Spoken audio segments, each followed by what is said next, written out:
Have you remember the childhood age when we spend most of time in natural life?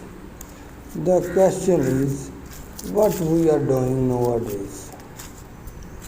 Most of the young generation spending time where you know nature provides you fruits not only for present but also for the future.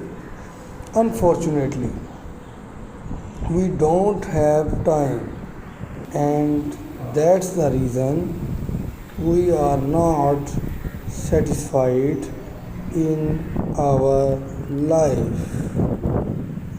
If we want to be happy in our life, we should spend our time in natural environment.